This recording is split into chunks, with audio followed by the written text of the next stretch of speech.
पंचमी विभक्ति अपादान कारक।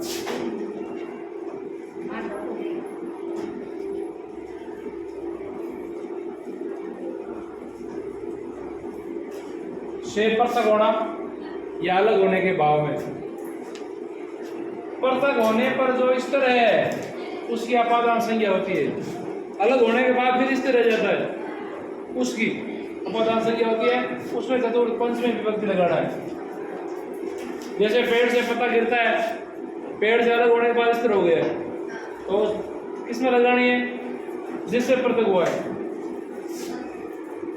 जैसे रविंद्र वृक्षात पत्रम पतति, वृक्ष से पत्ता गिरता है तो वृक्ष में लगानी है पंचमी विभक्ति।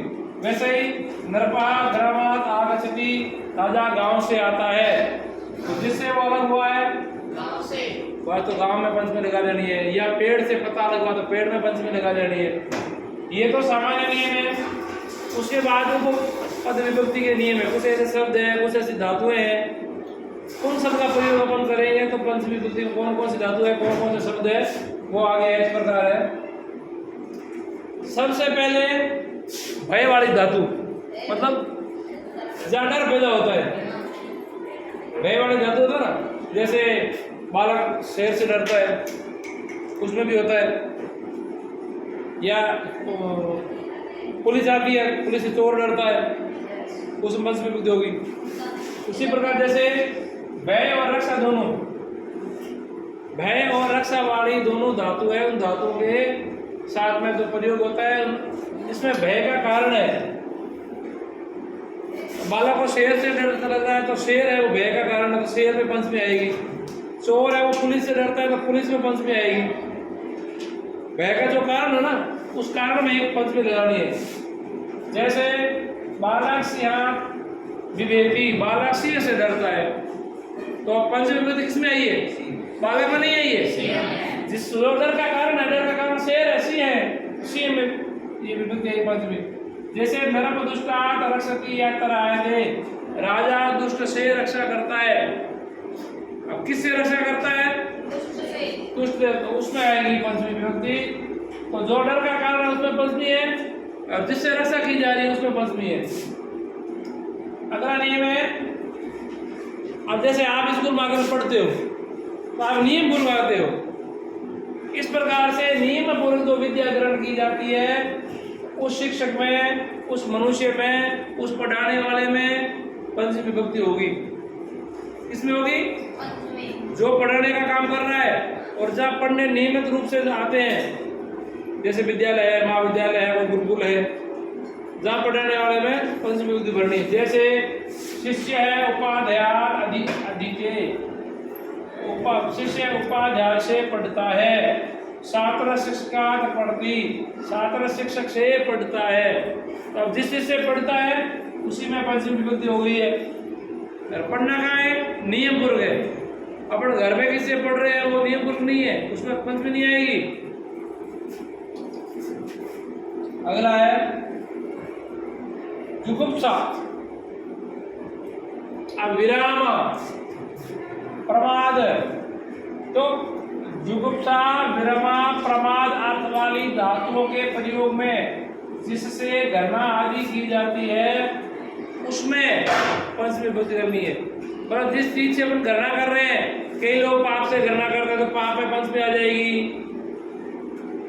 दो जिससे गणना कर रहा है, प्रमाद में जैसे कोई पढ़ाई से प्रमाद कर रहा है तो उसमें पंचमी आ जाएगी।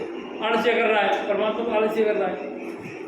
जैसे महेश पापा जुगुप्सते, मतलब महेश पाप से गणना करता है, उसको पाप पसंद नहीं है तो पाप में ये तो पंचमी आ जाएगी।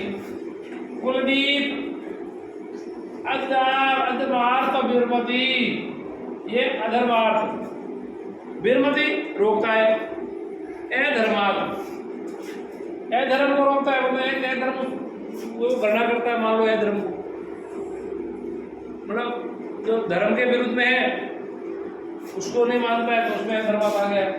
मोहन अध्ययनार्थ प्रमादति, मोहन अध्ययन से आलस्य करता है, प्रमाद करता है तो उसमें ये पंचमी आ जाएगी। तो ये तीनों चीज जिस चीज से गणना की जाती है उनमें पंचमी विभक्ति आती है। अब भू धातु, भू धातु का जो कर्ता है और उसका इस उत्पत्ति का जो स्थान है, भू यानी होना, जहां उत्पत्ति का स्थान, जैसे गंगा हिमालय से निकलती है तो गंगा को उत्पत्ति हिमालय हो गया ना, उस हिमालय में पंचमी वर्णी है। जैसे कोई नदी है जहाँ से निकल रही है उस स्थान में आपको पंचमी करनी है। जैसे गंगा हिमालय पर भवती, गंगा हिमालय से निकलती है तो हिमालय में पंचमी हो गया। कश्मीर वितस्ता नदी पर भवती, कश्मीर से वितस्ता नदी पर निकलती है तो वितस्ता नदी, तो कश्मीर से निकलती है तो कश्मीर आ गया। जल आ गया, जल धातु, जल का मतलब तो जनना, पैदा करना, कोई चीज कहां से उत्पन्न हो रही है उसका कर्ता,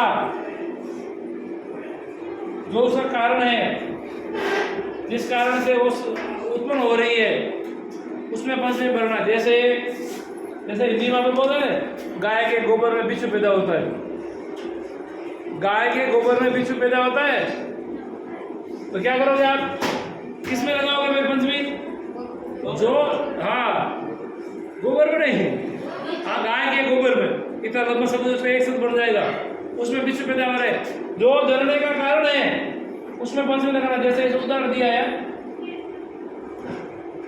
गोमयात वर्षिका जायते, गाय के गोबर से बिच्छू पैदा होते हैं, तो गोमयात इसमें पंचमी आ गई। जो उत्पन्न करने का, जनन करने का कारण है उस कारण में पंचमी लगानी है। उसी प्रकार कामात क्रोध जायते, काम से क्रोध उत्पन्न होता है, काम से क्रोध उत्पन्न होता है, तो जिससे जो उत्पन्न हो रहा है, जिसको उत्पन्न होने का कारण है उस कारण में भी यह लगानी है। अगला, जब कर्ता दर्शना में छिपना चाहता है, जैसे घर में छोटा बालक होता है, उसमें कोई गड़बड़ी कर लेता है, चोरी कर लेता है या कुछ फोड़ देता है, माँ आती है डंडा लेकर तो वो छुपने की कोशिश करेगा, तो कहीं नहीं वो छिपेगा। आप बदमाशी करते हो, काम नहीं करते हो, पिताजी आ जाते हैं डर के बारे में छिपेगा। तो जो छिपने का है, जो छिपता है ना, उसमें ये देखो, जो छिपना चाहता है उस कारण की अपादान संज्ञा होती है, उसमें पंचमी विभक्ति प्रयुक्त होती है। जैसे बालक मातु दी लेते, बालक मां से छिपता है, बालक है मातु नहीं लेते, मतलब बालक मां से छिपता है किसी कारण से, जिससे वो छिपता है, मां से छिपेगा, बालक से छिपेगा, या पापा से चलेगा छिपेगा, या इस शिक्षक से छिपता है, इसमें पंचमी करनी है। महेश जनकात नहीं लेते, महेश पिता से छिपता है, तो जिस शब्द में जैसे छिपना है उसमें पंचमी विभक्ति भरनी है। आगे आता है वारणार्थ नाम धातु नाम। वारणार्थ का मतलब होता है रोकना, कोई किसी चीज को रोकना। जैसे आप खेत में पशु चरा रहे हैं, पशु खेत में घुस रहा है तो आप रोकने का प्रयास करोगे, रोकने का मतलब आप पंचमी विभक्ति आएगी। जैसे एक जमीन में पाठ है ना, छोटी बालिका है, वो चावलों को उसे कौवे से रोकती है, कौ खाने से रोकती है, तो वो भी पंचमी विभक्ति है। इसी प्रकार इसमें लिखा है कर्षक यव्य गाम वायति, किसान जो से गाय हटाता है, मतलब वहां से रोकता है।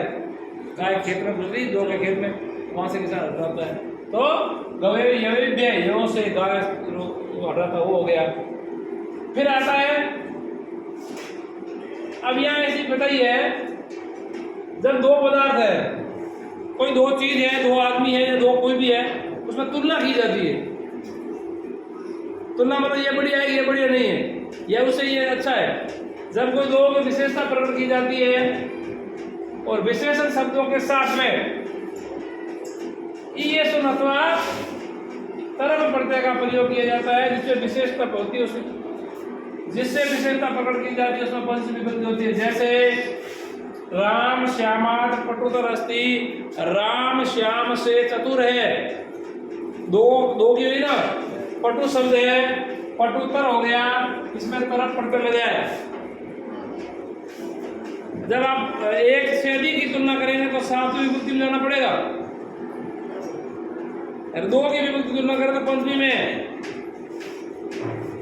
पटुतर पटुतम, पटु पटुतर पटुतम, ये इसमें ये तरफ जब पढ़ते पढ़ेंगे तो पढ़ते में आ जाएगा। माता भूमि गुरुतरा अस्ति, माता भूमि से भारी है, ऊंची है या भारी है या महान है।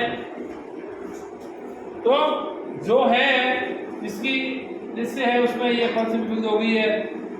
जननी जन्म भूमि च स्वर्गाद अपि गरीयसी, जननी जन्म भूमि से भी बढ़कर है। तो जननी और जन्म भूमि दोनों की तुलना हो रही है, और जो बढ़कर है स्वर्ग से भी बढ़कर है, उसमें जो विशेषण है उसमें पंचमी विभक्ति आ गई। अब उसके बाद कुछ ऐसे शब्द है, ये शब्द जिन जिन वाक्यों में आएंगे वहां आपको पंचमी विभक्ति लगानी है। जैसे द्वितीय में अभी थे, प्रत्यय, सर्वतः वो थे ना, वैसे इसमें भी ये, उसमें 13 शब्द थे, इसमें बोलिए 10 शब्द है। ये शब्द जहां जहां वाक्य में जहां जहां आ जाएंगे वहां आपको पंचमी विभक्ति लगानी है। फिर इसमें पूछा जाएगा, जैसे ये आ गया इतना ज्ञानात रीते मुक्ति ने भवती।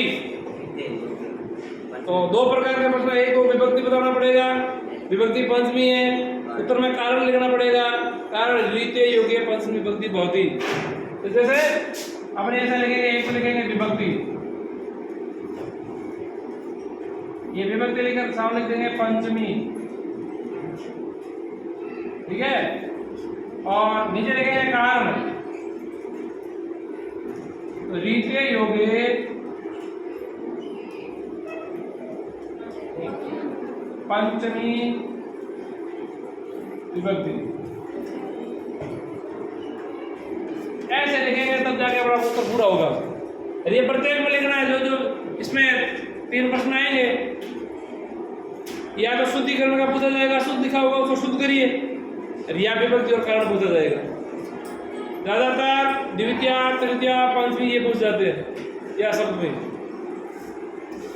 अब प्रवृत्ति से लेकर से बाल्यकाल प्रवृत्ति अद्या अवधि अत्रेय पढ़ती है, बाल्यकाल से लेकर के आज तक यहाँ पढ़ रहा है, तो ये हो गया प्रवृत्ति। फिर वही कोई किसी से बाहर जा रहा है, इसमें लिखा है छात्र विद्यालय वही गच्छन्ति, छात्र विद्यालय से बाहर जा रहे हैं, मतलब छोड़ के जा रहे हैं,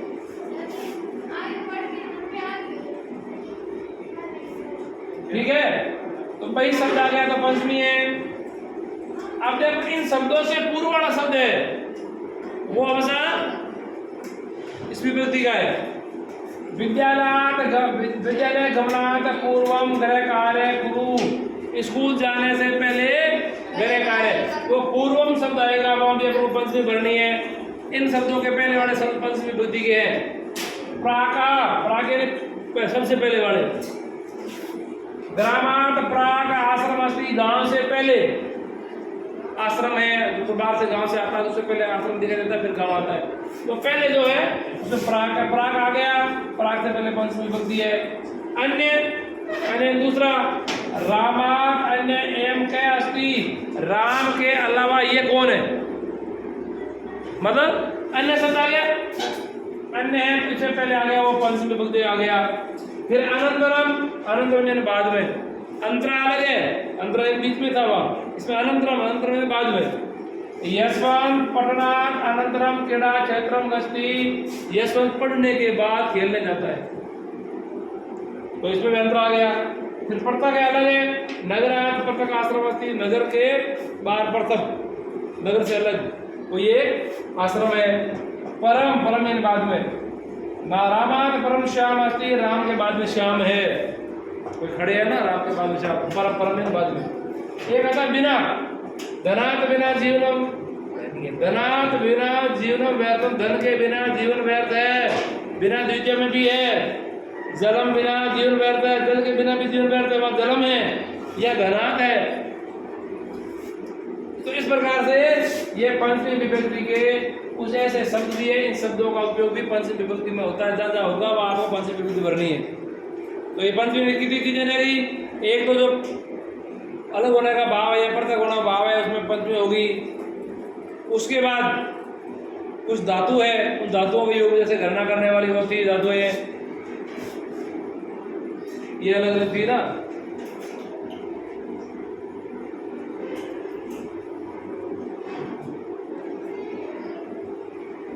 धातु भाई,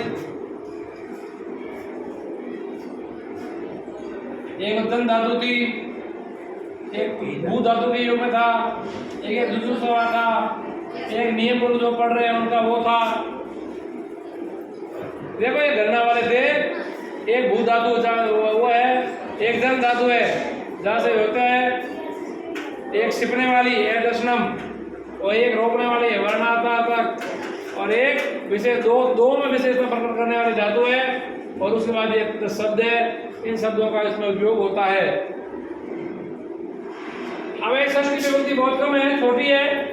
षष्ठी विभक्ति केवल संबंध बताने के काम आती है। षष्ठी का सीधे कर्ता से और क्रिया से कोई लेना देना नहीं है, क्रिया से कोई लेना देना नहीं है, इसलिए संस्कृत में से कारक नहीं माना है, केवल विभक्ति माना है।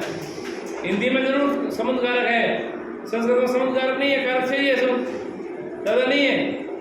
हिंदी में 7 कारक है, संस्कृत में 6 कारक है। संबंध ये केवल संबंध बताने का काम करती है, बस केवल संबंध में प्रयुक्त होती है। जैसे रमेश संस्कृत से पुस्तक पढ़ती है, रमेश संस्कृत की किताब पढ़ता है। अब देखो, जब बहुत से में से किसी एक गुण जाति क्रिया की विशेषता प्रकट की जाती है, तब इष्टन और तम प्रत्यय होता है। पंचमी में तरफ था, ठीक है, तरफ था, पटुता रहता है, इसमें पटुतम आएगा। देखिए, और सातवीं विभक्ति का भी प्रयोग होता है। यह विशेषता बता रहे अपन, एक जाति की क्रिया के द्वारा विशेषता बता जाती है, तो वह इष्टन और तम प्रत्यय होता है। षष्ठी में भी होती है और सातवीं में भी होती है। जैसे कवि नाम, ये षष्ठी बहुवचन है, कवि सु ये सातवीं बहुवचन है। आप षष्ठी में भी होगा, इसमें सातवीं भी होगी। कालिदास श्रेष्ठ अस्ति, कालिदास श्रेष्ठ है, या तो उसमें कवि नाम भी लिखेंगे तो भी सही है, और कवि सु लिखेंगे तो भी सही है। कवियों में कालिदास श्रेष्ठ है। छात्राणाम या छात्रेषु सुरेश पटुतम अस्ति, छात्राओं में मतलब बहुवचन है, 2 की है तो पंचमी लगानी पड़ेगी, 2 है, 2 की है तो पंचमी, अधिक की है तो षष्ठी। सुरेश पटुतम अस्ति, सुरेश सभी छात्रों में पटुतर है। गंगा पवित्रतम अस्ति, गंगा सभी नदियों में पवित्र नदी है। ये षष्ठी के हैं। कुछ और षष्ठी में ये शब्द ये देखे, अद्ध, अद्ध शब्द है षष्ठी में होगी। जैसे वृक्ष से अद्य बालक सहते, वृक्ष के नीचे बालक होता है। ऊपरी भवन से ऊपरी खगा संति, भवन के ऊपर खगा है, एक ऊपरी है, ऊपरी ऊपरी आ गया तो द्वितीय आ जाएगी, अजो आ जाएगा तो दूसरी आ जाएगी। पूरे के सामने वाक्यता परितः पूर्वतः उभयतः सर्वतः शब्द, मगर पूर्वतः पूरा आया। विद्यालय से पूर्व मंदिर मस्ती, विद्यालय के सामने मंदिर है। समक्षम अध्यापक से समक्षम शिष्य अस्ति, अध्यापक के सामने शिष्य है। तो यहाँ समक्ष शब्द षष्ठी का है। मध्य यानी बीच में, पशु नाम मध्य ग्वाला अस्ति, पशुओं के बीच में ग्वाला है, ये समीपम कहा गया। कृत्य, कृत्य के लिए, बालक से कृत्य दुग्धम आने, बालक के लिए दूध लाओ, के लिए शब्द है कृत्य में। कृत्य अंत है यानी अंदर, ग्रह से अंत माता विद्यते, गाँव घर में माता रहती है, घर में माता होती है। तो ये इस प्रकार से। फिर तुल्यवाचन शब्द मतलब तुलना करने वाले शब्द है, वो भी षष्ठी विभक्ति में। जैसे सुरेश महेशा है, तुल्य अस्ति, सुरेश महेश के समान है। सीता गीत या तुल्य, सीता गीता की तुलना में करते वक्त इस प्रकार से ये षष्ठी होगी। और शब्द में कौन सा कारक है? अधिकरण कारक। और इसका प्रसरक क्या है?